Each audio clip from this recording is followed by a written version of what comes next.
Bom dia, tá começando mais um episódio da Law Letter, seu podcast jurídico direto, prático e sem juridiquês. Eu sou o Victor. E eu sou a Laísa, muito bom dia nessa manhã de quinta-feira e hoje no trabalho. Tesoureiro demitido por videochamada rende multa de R$22 mil. No administrativo, precatórios disparam e Tebet fala em quase reforma. No Constitucional, Câmara aprova a PEC da blindagem. E nas sucessões, Caetano cobra R$4 milhões da herança de Olavo de Carvalho. E ainda em proteção de dados, CNJ limita gravações em audiências e proíbe exposição de jurados. Mas antes, bora ler o comentário da Ana Bia. Bom dia! A notícia de direitos autorais caiu como uma luva para minha pós de propriedade intelectual. Vocês são demais. Muito obrigada, Ana. Vejam só se nós estamos não só mantendo o pessoal informado, como também preparado para as disciplinas da faculdade, hein? Então já sabe, quer se sair bem na faculdade, na pós, nos estudos? Pega o café, coloca o fone e bora para mais um episódio. Um tesoureiro com mais de 20 anos de casa foi dispensado de uma forma nada comum, por videochamada. O detalhe que chamou a atenção do tribunal é que ele estava fisicamente no escritório no momento da demissão, enquanto o chefe participava da reunião do home office. A justificativa apresentada foi prevenção à Covid-19, mas as testemunhas confirmaram que não havia nenhum risco real envolvido. O caso foi parar no TRT da 15ª Região, que entendeu que a dispensa foi constrangedora e discriminatória, além de destoar das práticas usuais da empresa. Para os desembargadores, o cargo de confiança do trabalhador e o longo tempo de serviço mereciam um tratamento mais digno e não um simples clique na tela. A quarta Câmara fixou a indenização em R$22 mil, aplicando uma espécie de matemática simbólica, R$1.000 por cada ano de trabalho. A decisão reforça que, no direito do trabalho, não basta pagar verbas rescisórias. A forma como a dispensa acontece também importa. Nesse caso, a frieza digital custou caro.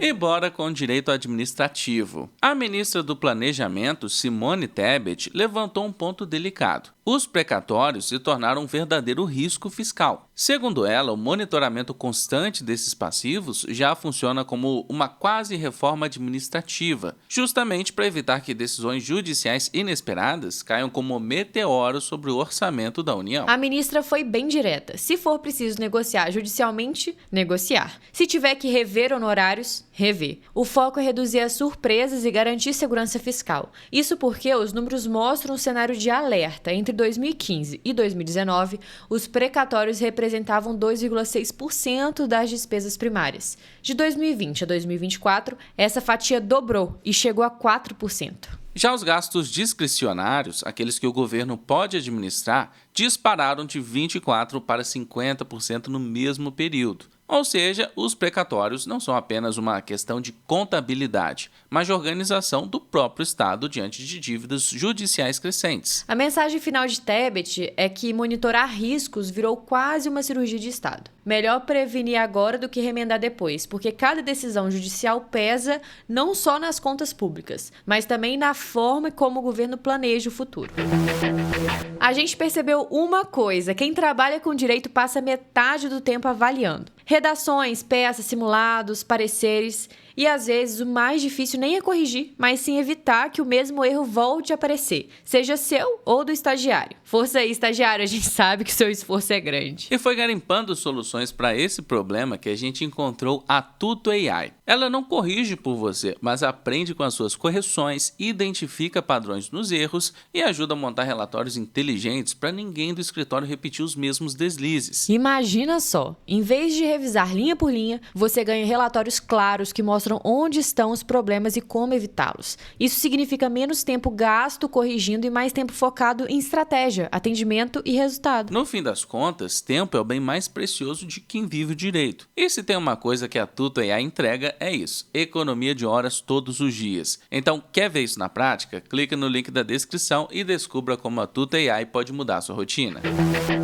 Bora voltar para as nossas notícias com direito constitucional. A Câmara dos Deputados aprovou, por 344 votos a favor e 133 contra, a chamada PEC da blindagem. A proposta exige a autorização prévia do Congresso para que ações penais contra deputados e senadores sejam abertas. O texto agora segue para o Senado, onde já se espera resistência, especialmente na Comissão de Constituição e Justiça. Na prática, a PEC resgata um modelo que vigorou até 2001, quando o STF não podia processar parlamentares sem o aval da Casa Legislativa. Na época, a mudança foi considerada avanço democrático, justamente para evitar uma imunidade processual exagerada. Agora, o retorno desse sistema reacende a polêmica. O Congresso volta até a chave que decide se o parlamentar pode ou não ser julgado. O impacto mais imediato aparece nas prisões em flagrante por crimes inafiançáveis, como racismo ou estupro. Pela proposta, a detenção só poderá ser mantida se a Câmara ou o Senado aprovarem em votação secreta dentro de 24 horas.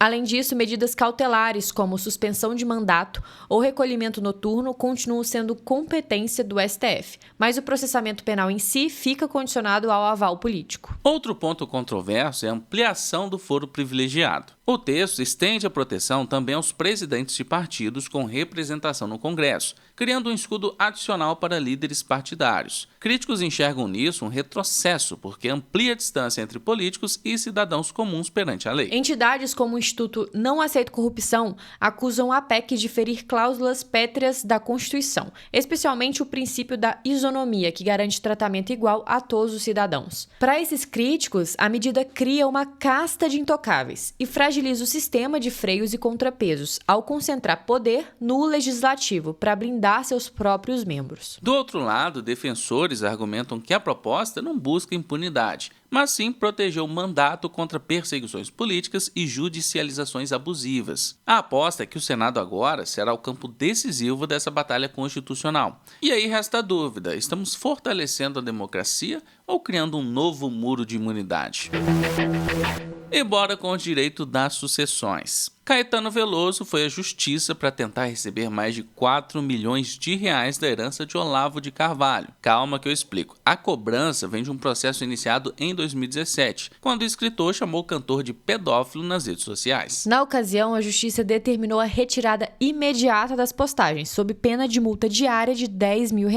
A ordem foi ignorada e o valor se acumulou até atingir a cifra atual, que agora recai sobre o espólio do escritor. Em 2024, chegou a ser determinada a penhora dos ganhos com os livros de Olavo. Mas a editora Record informou que ele somava um pouco mais de R$8 mil, muito distante da dívida milionária. Do ponto de vista jurídico, vale lembrar: dívidas não desaparecem com a morte. Elas podem ser cobradas até o limite do patrimônio deixado, respeitada a ordem sucessória. O desafio de Caetano será encontrar bens suficientes na herança para satisfazer o crédito.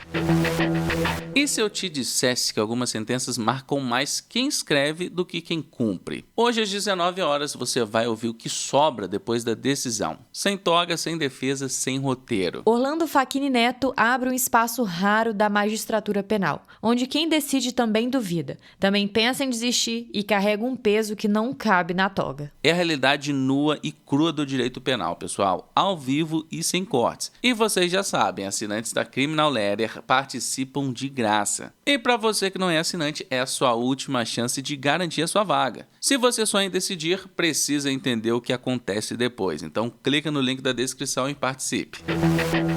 E para finalizar nossa última notícia desta manhã de quinta-feira, o Conselho Nacional de Justiça aprovou uma nova resolução que muda a forma como gravações podem ser feitas em audiências, julgamentos e atos do Ministério Público. A ideia é bem simples: garantir transparência sem abrir brecha para abusos. A gravação continua permitida, inclusive pelos advogados, mas agora exige aviso prévio e tem limites claros. Jurados e terceiros sem ligação direta com o processo não podem ser expostos, justamente para proteger sua privacidade e integridade. A medida se apoia na LGPD e no princípio do devido processo legal, reforçando que a proteção de dados pessoais também alcança o ambiente judicial. Além disso, coíbe práticas como filmagens clandestinas ou com finalidade midiática, que passam a sujeitar o responsável a sanções. No fim, o CNJ tenta equilibrar transparência com segurança jurídica. O objetivo é evitar exageros, fake news e até o acúmulo de arquivos gigantescos que pouco ajudam no processo. A Justiça quer que as gravações sirvam como instrumento de prova e publicidade responsável,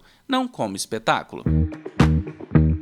E nosso episódio vai ficando por aqui. Muito obrigada você que acompanhou a gente nessa quinta-feira. E amanhã, sexta, a gente tá de volta com o nosso último episódio pra fechar essa semana. E bora agradecer quem bateu ponto na edição passada. E a gente comentou no início do episódio o comentário da Ana, que disse que uma das notícias caiu como uma luva na pós dela. Mas eu tava olhando aqui e teve também a Isadora, que comentou o seguinte: conheci o podcast há cerca de 2 semanas e na semana passada tive prova de processo penal. Um dos assuntos que eu vi aqui caiu na minha avaliação. Informação faz toda a diferença. É isso aí, pessoal. O objetivo do podcast é esse, é trazer informação jurídica com qualidade e te manter sempre informado. Por isso eu quero agradecer todo mundo que comentou na edição passada: a Yumi, Fabrício Menezes, Oscar, Dali, Matilde, Isa, Ciborgue, Mariana, Jesus Gabriel, Flávio, Alana, Ana, Josivan, Eduarda, Isadora, Guilherme, Kelly Barros, Isis Almeida, Suelen, Thales, Felipe Calopri e Pastor João Carlos. Muito obrigado a todos que comentaram. Quantos comentários que deu, Vitor, ao todo aí? 23. Então eu tô desafiando o pessoal de, nesse episódio de hoje, a gente bater esse recorde aí. Bora 30? Será que dá? Conto com vocês, hein?